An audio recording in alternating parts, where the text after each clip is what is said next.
Selamat pagi dan selamat berjumpa kembali. Perkenalkan, nama saya Anastasia Bano dari Prodi Pendidikan Bahasa Inggris semester kedua kelas D. Pada video kali ini, kita akan mereview mata kuliah Pendidikan Kewarganegaraan dengan materi yang pertama, Hakikat Pendidikan Kewarganegaraan. Yang kedua, Identitas nasional, dan yang ketiga, integrasi nasional. Yang pertama, hakikat pendidikan kewarganegaraan. Hakikat pendidikan kewarganegaraan pada dasarnya merupakan salah satu mata pelajaran wajib dalam kurikulum di semua jenjang. Hal ini ditegaskan dalam Undang-Undang Nomor 20 Tahun 2003 tentang Sistem Pendidikan. Pendidikan kewarganegaraan juga merupakan salah satu mata kuliah yang sangat penting untuk diajarkan kepada warga negara. Pendidikan kewarganegaraan lebih memberikan pembekalan kepada warga negara agar menjadi warga negara yang memiliki peran aktif di masa yang akan datang. Pendidikan kewarganegaraan juga berkaitan dengan hak dan kewajiban kita sebagai warga negara Indonesia, agar kita sebagai warga negara Indonesia menjadi cerdas, terampil, dan berkarakter yang diamanatkan oleh Pancasila dan Undang-Undang 1945. Fungsi dan tujuan pendidikan kewarganegaraan ialah agar warga negara menjadi warga negara yang baik, warga negara yang memiliki kecerdasan baik dalam intelektual, emosional, sosial, maupun spiritual, memiliki rasa bangga dan tanggung jawab maupun berpartisipasi dalam bermasyarakat dan bernegara, tumbuh rasa bangga dan cinta akan tanah air dalam rangka transformasi nilai-nilai demokrasi. Fungsinya ialah membentuk karakter warga negara Indonesia menjadi warga negara yang memiliki nilai moral yang luhur, cerdas, dan terampil.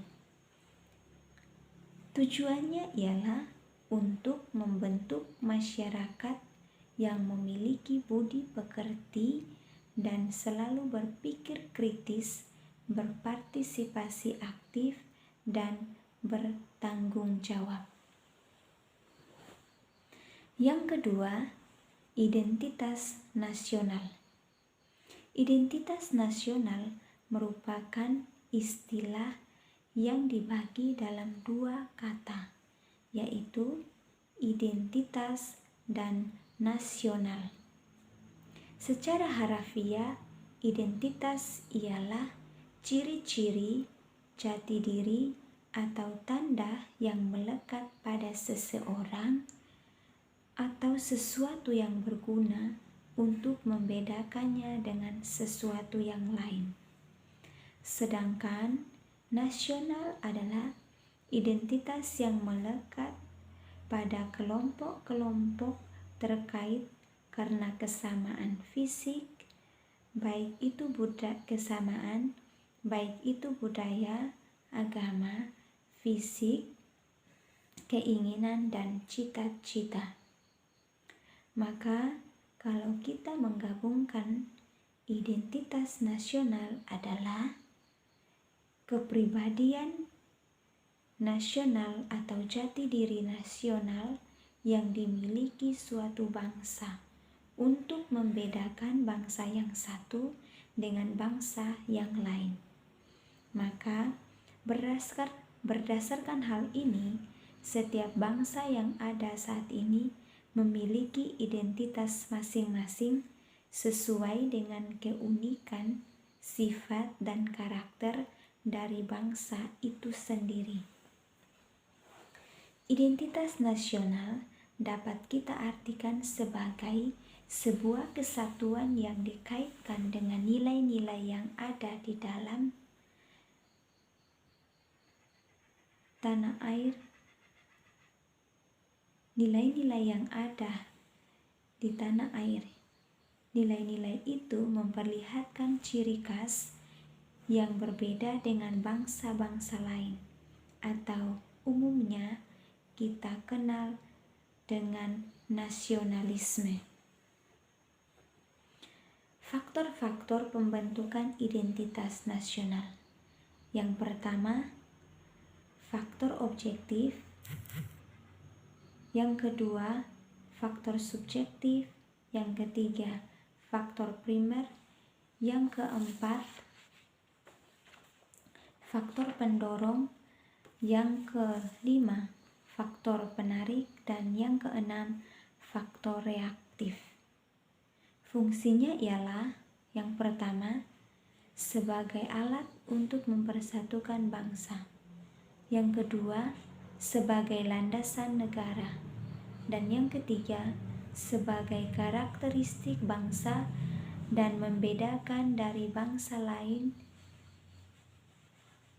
Unsur identitas nasional adalah bendera merah putih, bahasa Indonesia, lambang negara Indonesia yaitu burung Garuda, semboyan bangsa Indonesia, Bhinneka Tunggal Ika,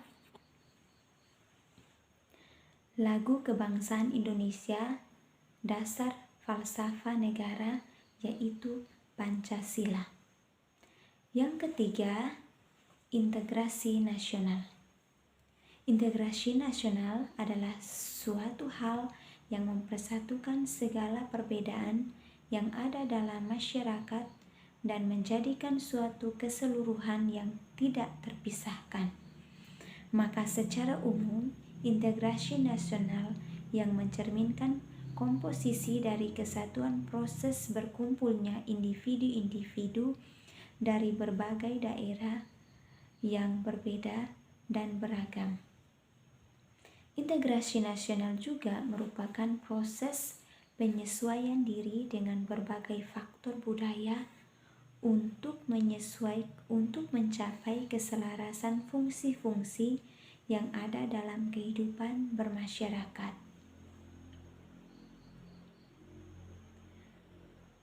Lawan dari integrasi ialah disintegrasi.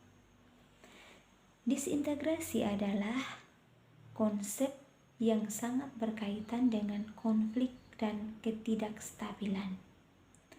Faktor-faktor penyebab disintegrasi ialah yang pertama, retaknya hubungan toleransi antar golongan. Yang kedua, kurangnya rasa saling menghargai terhadap keragaman yang bersifat heterogen. Yang ketiga, kurang adanya kesadaran masyarakat Indonesia terhadap ancaman dan gangguan dari luar. Yang keempat, adanya ketidakpuasan terhadap ketimpangan hasil-hasil pembangunan. Cara mengatasi disintegrasi ialah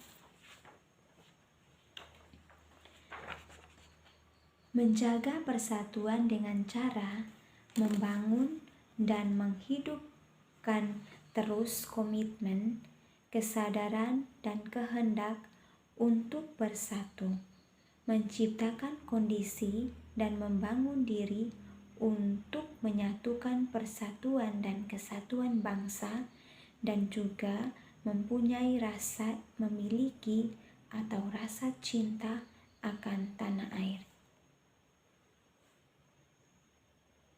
Sekian dan terima kasih. Selamat pagi dan salam sejahtera untuk kita semua.